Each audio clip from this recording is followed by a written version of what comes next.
Welcome to कहानियों की दुनिया। एक गांव में एक आदमी रहता था। इसका नाम करीम था। वो अपने बाप दादा की छोड़ी हुई थोड़ी सी जमीन पर खेती बाड़ी करता। इसकी जिंदगी सादा थी। सुबह सवेरे खेत में जाता, शाम को वापस आता और जो मिल जाता इसी पर गुजारा कर लेता। करीम मेहनती जरूर था, मगर उसके दिल में एक ख्वाहिश रहती कि काश वो जल्दी अमीर हो जाए। वो अक्सर सोचता कि दूसरे लोग कैसे अचानक खुशहाल हो जाते हैं। कभी वो बाजार में किसी मालदार को देखता तो दिल में ख्याल आता, मेरे पास भी इतना माल होता तो मैं आराम की जिंदगी गुजारता। एक दिन दोपहर के वक्त एक बूढ़ा फकीर गांव में आया।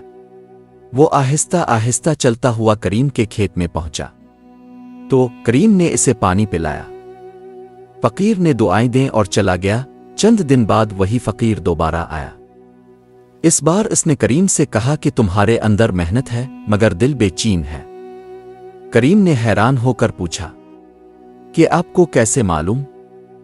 फकीर ने कहा कि इंसान के चेहरे पर उसके दिल की कैफियत लिखी होती है। फिर फकीर ने कहा, गांव के पुराने कुनवे के पास जमीन में एक घड़ा दफन है।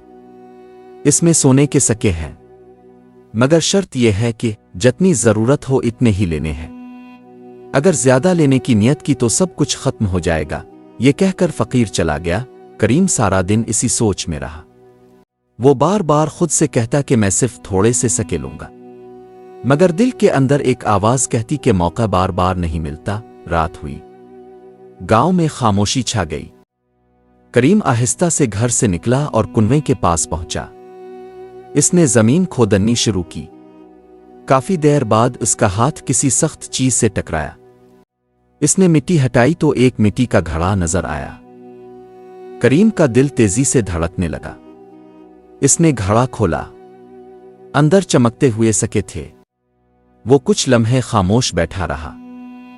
इसके जहन में बेटे की तालीम, घर की मुरम्मत और नए कपड़ों के ख्याल आने लगे। इसने सोचा कि बस 10 सिक्के काफी होंगे। इसने 10 सिक्के निकाल कर एक कपड़े में बांध लिए। फिर इसने घड़े की तरफ देखा। इसमें अभी भी बहुत से सिक्के बाकी थे। दिल में ख्याल आया कि अगर 20 ले लूं तो क्या फर्क पड़ेगा। इसने मजीद 10 निकाल लिए। फिर इसने सोचा कि अगर आधे ले लूं तो जिंदगी भर की फिक्र खत्म हो जाए। इसके हाथ कांपने लगे, मगर इसने घड़े में हाथ डाल दिया। अचानक इसे ऐसा महसूस हुआ जैसे जमीन हल रही हो। इसने घड़े की तरफ देखा तो वो खाली हो चुका था। ना सिक्के रहे ना वो चमक। इसने घबरा कर दोबारा अंदर हाथ डाला, मगर कुछ ना मिला। वो जल्दी जल्दी मिट्टी हटाने लगा, मगर जमीन वैसी ही हो गई जैसे पहले थी। घड़ा भी गायब हो गया। करीम के हाथ में जो सिक्के थे वो भी मिट्टी बन गई। वो देर तक वहीं बैठा रहा। इसके दिल में पछतावा था। अगर वो पहले वाले 10 सिक्कों पर राजी रहता तो शायद वही उसके काम आ जाते। सुबह हुई तो वो खामोशी से घर लौटा। इस दिन इसने खेत पर भी काम न किया। शाम के वक्त वही फकीर गांव में आया। करीम ने इसके पास जाकर सारा हाल बयान किया। फकीर ने कहा कि ये आजमाइश थी। माल तो एक बहाना था, असल बात तुम्हारे दिल की थी। तुम पहले ही 10 सिक्कों से खुश हो जाते तो वो तुम्हारे पास रहते, मगर जब तुमने ज्यादा लेने की नियत की तो सब खत्म हो गया। करीम ने सर झुका लिया। इसे अपनी गलती का एहसास हुआ। इस दिन के बाद इसने दिल से लालच निकालने की कोशिश की। वो पहले से ज्यादा मेहनत करने लगा। इसने अपनी कमाई में से थोड़ा सा हिस्सा गरीबों को देना शुरू किया। आहिस्ता आहिस्ता इसकी जमीन में बरकत होने लगी। फसल बेहतर होने लगी। लोगों में इसकी इज्जत बढ़ गई। वक्त गुजरता गया। वो अमीर तो ना बना, मगर उसके घर में सुकून आ गया। अब वो दूसरों को देखकर हसद नहीं करता।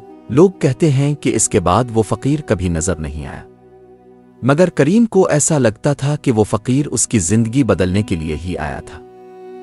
और यूं करीम ने सीख लिया कि इंसान की असल दौलत इसका सब्र और हर हाल में शुक्र है।